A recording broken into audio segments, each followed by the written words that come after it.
Tuesday ஹஸ்பண்ட்க்கு lunch தாங்க ready பண்ணிட்டு இருக்கேன். வீட்டில் காய் எதுவுமே இல்லை. இருக்கிற பீன்ஸு, பட்டாணி, மஷ்ரூம் போட்டு மஷ்ரூம் பிரியாணி தான் ரெடி பண்ணிட்டு இருக்கேன். பாப்பாக்கும் காலையிலக்கு குடிக்கிறதுக்கு சத்து மாவு கஞ்சியும் காய்ச்சி ரெடி பண்ணி வச்சுட்டேன்.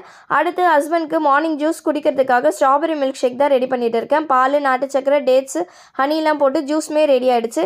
இன்றைக்கி என்ன லஞ்சுன்னு பார்த்தீங்கன்னா மஷ்ரூம் பிரியாணி, ஆனியன் ரைத்தா, அப்புறமேட்டு ஸ்ட்ராபெரி ஜூஸு, பாப்பாங்களுக்கு சத்து மாவு கஞ்சி, கொஞ்சம் ஓம்பொடி வச்சு பாப்பாக்கும் ஹஸ்பண்ட்க்கும் லஞ்ச் பேக் பண்ணி அவங்க கிளம்பிட்டாங்க. அவங்க கிளம்பின கையோட நானும் குட்டி பாப்பாவும் பக்கத்தில் இருக்க தான்க்ளிஃப் வாக்கின் கிளினிக் போயிட்டு பெரிய பாப்பாவுக்கு 5 வயசு தடுப்பூசி போடுறதுக்கு விசாரித்தோம்.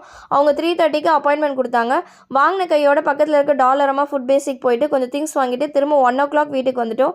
மறுபடியும் 2:50க்கு போயிட்டு பெரிய பாப்பா பிக் பண்ணிவிட்டு ஹாஸ்பிட்டலுக்கு ரீச் ஆகிட்டு ஊசி போடுறதுக்கு முன்னாடி மேடம் ரொம்பவே ஹாப்பியாக இருந்தாங்க.